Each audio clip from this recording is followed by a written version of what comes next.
Bonjour à tous, dans ces 2 minutes de la PACES, nous allons voir de la pharmacologie et notamment des définitions et des valeurs remarquables pour les paramètres de quantification.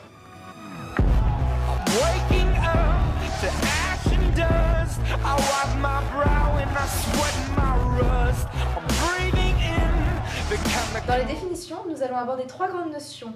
La première, c'est l'affinité, c'est-à-dire la reconnaissance mutuelle entre un ligand et son récepteur.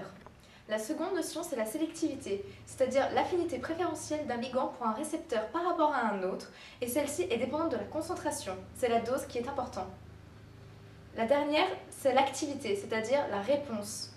La notion suivante que nous allons aborder est celle d'agoniste et d'antagoniste. Un agoniste est une molécule qui, par sa liaison avec un récepteur, va entraîner une réponse identique à celle d'un médiateur endogène. L'antagoniste, quant à lui, par sa liaison, ne va pas entraîner de réponse, mais va diminuer l'effet du médiateur endogène. En effet, lorsque l'antagoniste va se lier au récepteur, il va empêcher l'agoniste de se lier et donc diminuer l'effet du médiateur. Il existe des cas particuliers comme celui de l'agoniste inverse. Ce dernier va s'opposer à la liaison du médiateur sur le récepteur et va entraîner une réponse opposée à celle de l'agoniste. Dans cette seconde partie, nous allons essayer de voir quelques valeurs remarquables. Pour commencer, nous allons voir la constante de dissociation. Elle est nommée Kd. On l'appelle Ka pour l'agoniste et Kb pour l'antagoniste. Elle correspond à la concentration de ligand nécessaire pour occuper 50% des récepteurs. À partir de cette constante de dissociation, on va pouvoir définir l'affinité. C'est l'inverse de la constante de dissociation. On en déduit que plus Kd est faible et plus l'affinité sera grande. Afin d'étudier les paramètres de quantification, on va procéder à 2 choses. Les études fonctionnelles et les études spécifiques de haute affinité. Pour ce faire, on va avoir différentes valeurs comme CE50 qu'il va falloir retenir. Pour commencer, on va voir DE50 ou CE50. C'est la concentration ou la dose nécessaire pour obtenir 50% de l'effet maximal.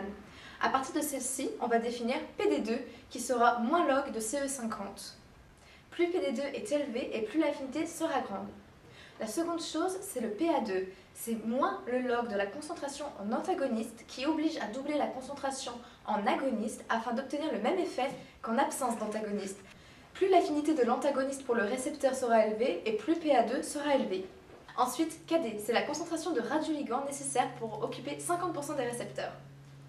CI50, c'est la concentration du ligand non marqué qui inhibe 50% de la liaison spécifique du radioligand.